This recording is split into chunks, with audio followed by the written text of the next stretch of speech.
RLC circuit connected across an AC source. So ఇక్కడ మనం RLC అంటే రెసిస్టర్, ఇండక్టర్ అండ్ కెపాసిటర్ తీసుకుంటాం. ఇక్కడ రెసిస్టర్ అండ్ ఇండక్టర్, కెపాసిటర్ దీనికి ఇచ్చాడు అక్రాస్ అండ్ ఏసీ సోర్స్. దీని మొత్తం ఈ మూడు కాంపోనెంట్స్ని కలిపి ఒక ఏసీ సోర్స్కి ఇచ్చుకుంటాం. So AC source voltage V కింద రిప్రజెంటేషన్ చేస్తాం. నెక్స్ట్ తర్వాత ఇక్కడ రెసిస్టర్ RLC. సో ఇక్కడ ఫస్ట్ రెసిస్టర్ దగ్గర ఉన్న voltage drop VR. Okay, so next inductor దగ్గర ఉన్న వోల్టేజ్ డ్రాప్ని VL కింద అనుకుంటాం. కెపాసిటర్ దగ్గర ఉన్న వోల్టేజ్ డ్రాప్ని VC అనుకుంటాం.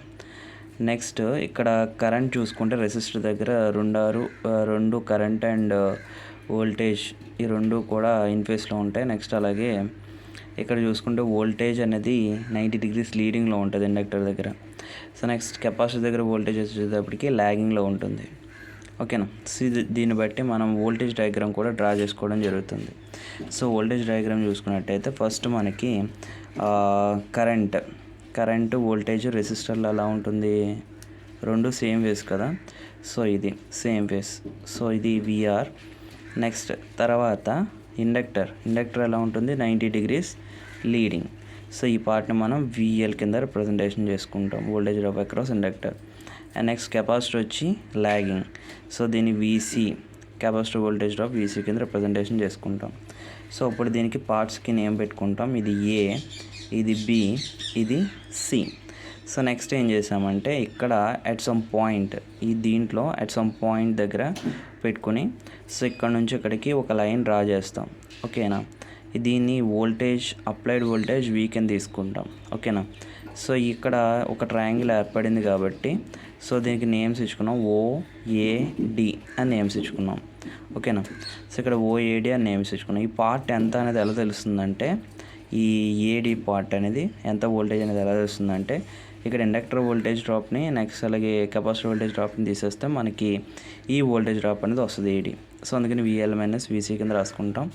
సో దీన్నే మనకి ది ఫార్మ్ ఆఫ్ మనకి ఈ డయాగ్రామ్లో రాసుకుంటే అంటే మనకి రియాక్టెన్స్లో రాసుకుంటే కనుక so voltage V = NT IZ, next VR = IR, VC = IXL, VL = IXL. So దీంట్లో మనకి కరెంట్ అండ్ వోల్టేజ్ డ్రాప్ మనకి రెండు తీసేస్తే మనకి ఇక్కడ మిగిలిది రియాక్టెన్స్ చూడండి, ZR, XC, XL. సో ఈ పార్ట్స్లో చూడండి, సో V = IR కాబట్టి సో ఇక్కడ IZ కాబట్టి ఇక్కడ Z అని రాసుకున్నాం, ఇక్కడ R, ఇక్కడ XL - XC. సో ఇది మనకి రియాక్టెన్స్ డయాగ్రామ్.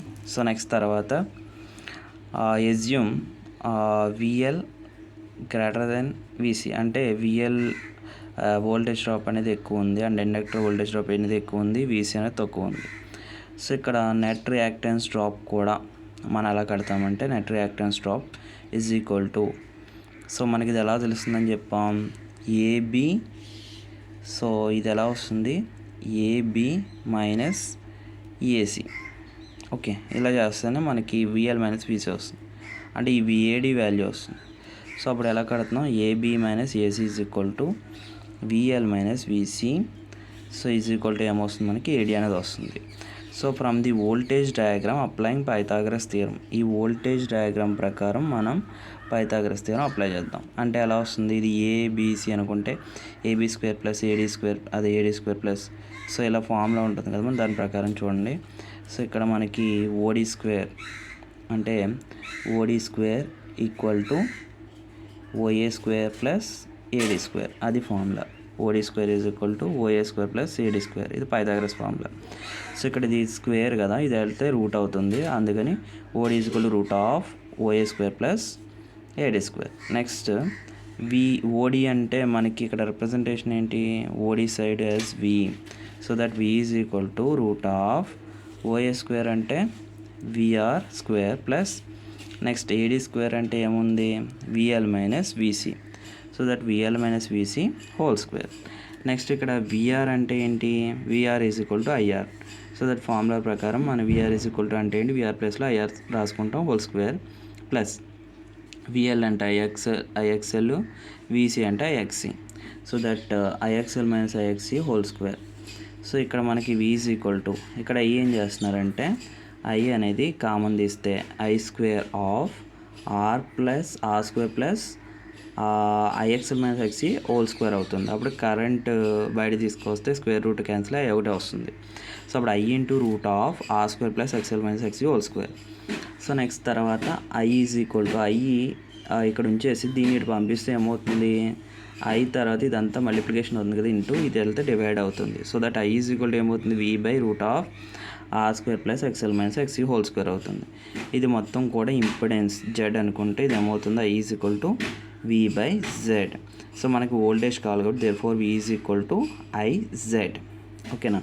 సో వీటి నుంచి దీని అటు పంపిస్తే ఇంటూ అవుతుంది, V is equal to I Z అలా వచ్చింది. నెక్స్ట్ తర్వాత మనం చూసుకుంటే సో ఇక్కడ జెడ్ అనేది ఏంటి, Z is the impedance, Z is the impedance of the circuit. So that Z is equal to R plus X L minus X C.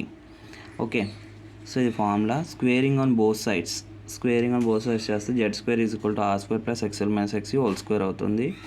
So ఇక్కడ square అనేది అటు పంపించేస్తే రూట్ అవుతుంది, Z is equal to root of R square plus X L minus X C whole square.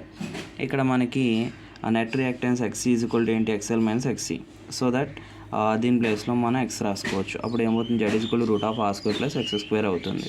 So power factor formula ఏంటి, cos phi is equal to R by Z.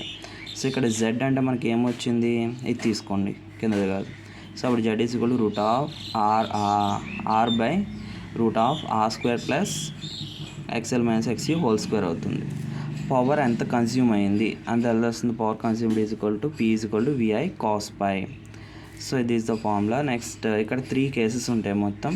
First కేసులో so reactance of inductor అనేది ఎక్కువ ఉంది, XL greater than ఎక్సీ అనుకున్నప్పుడు, అంటే ఇక్కడ XL value 2 అనుకుంటే ఎక్సీ value 1 అనుకోండి. సో అప్పుడు ఇలా ఉంది, ఇలా ఉన్నప్పుడు ఎక్స్ఎల్ మైనస్ ఎక్సీ ఏమవుతుంది అంటే ఎక్స్ఎల్ అనేది 2 మైనస్ 1 ఏమవుతుంది 1, అంటే మనం 3 తీసుకున్నా 3 మైనస్ 1 ఈజ్ ఈక్వల్ టు 2, అలాగా మనకి పాజిటివ్ అనేది వస్తుంది. సో ఇక్కడ దీని ఫేజర్ డయాగ్రామ్ చూసుకుంటే మనకి కరెంట్ అనేది 90 degrees లాగింగ్లో ఉంటుంది. ఓకేనా. వోల్టేజ్ మట్టికి లీడింగ్లో ఉంటుంది, మనం ఆల్రెడీ ఫస్ట్లో చెప్పుకున్నాం కదా. సో దాని ప్రకారం ఇది వేవ్ ఫామ్ తీసుకుంటాం. నెక్స్ట్ ఇక్కడ 5 formula tan inverse of X by R actually. So అప్పుడు ఇక్కడ ఎక్స్ అంటే ఏంటి, X L minus X C. So that X ప్లేస్లో X L minus X C by R అని రాసుకుంటే ఫార్ములా వస్తుంది. ఇంపిడెన్స్ కామన్ కదా, Z is equal to root of R square plus X L minus X C whole square. Next case 2లో మనం చూసినట్టయితే ఎక్సీ గ్రేటర్ దెన్ ఎక్స్ఎల్. ఓకేనా. ఇక్కడ ఎక్స్ఎల్ వాల్యూ దీని ఇంకో విధంగా కూడా రాసుకోవచ్చు, ఎక్స్ఎల్ గ్రేటర్ దెన్ ఎక్సీ కింద కూడా రాసుకోవచ్చు. ఓకేనా. సో అండ్ ఇక్కడ ఎక్స్ఎల్ వాల్యూ అనేది చిన్నది. Okay. That means 1 less than 2 ఇలా అనుకుంటే ఇక్కడ 1 - 2 ఏమవుతుంది -1. ఇప్పుడు ఎంత వాల్యూ తీసుకున్నా కానీ ఇక్కడ మనకి మైనస్లోనే రావడం జరుగుతుంది. ఓకేనా.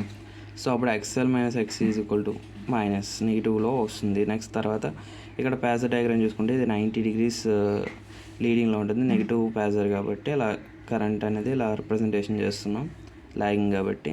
So next pi is equal to tan inverse of ఇక్కడ ఎక్స్ బై ఆర్ కదా, యాక్చువల్లీ ఎక్స్ అంటే ఇక్కడ ఎక్స్ఎల్ మైనస్ ఎక్సీ, ఇక్కడ రిప్రజెంటేషన్ వచ్చి మైనస్ కాబట్టి minus X L minus X C by R, ఎందుకంటే ఇది లాగింగ్ కాబట్టి నెగిటివ్ రిప్రజెంటేషన్ చేసుకుంటాం. Z is equal to root of R square plus X L minus X C whole square. Okay. X C minus X L whole square. Sorry. Case 3లో చూసుకుంటే X L equal to ఎక్సీ. ఇక్కడ ఈ కేసులో ఏమైందంటే రెండు ఈక్వల్, అంటే అప్పుడు ఫర్ ఎగ్జాంపుల్ ఎక్స్ఎల్ వాల్యూ 2 అనుకుంటే ఎక్సీ వాల్యూ కూడా 2, ఇది 1 అనుకుంటే ఇది 1, సో ఇది 0 అనుకుంటే 0. సో అప్పుడు 2 అనుకున్నాం అనుకో, 2 - 2 ఏమవుతుంది 0.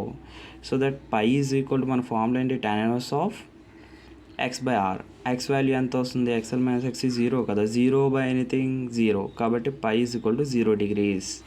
సో అప్పుడు Z is equal to formula ఏమవుతుంది, R square plus X L minus X C whole square అనుకున్నారు అనుకోండి. సో అప్పుడు ఎక్స్ఎల్ వాల్యూస్ ఏమనుకున్నాం మనం, ఎక్స్ఎల్ మైనస్ ఎక్సీ 0 కాబట్టి 0 స్క్వేర్ 0, ఇంకేం మిగులుతుంది, ఇది మొత్తం పోయి ఇది ఒక పార్టే మిగులుతుంది, రూట్ ఆఫ్ ఆర్ స్క్వేర్. అప్పుడు స్క్వేర్ రూట్ క్యాన్సిల్ అయిపోయి మనకి ఏం మిగులుతుంది, ఆర్.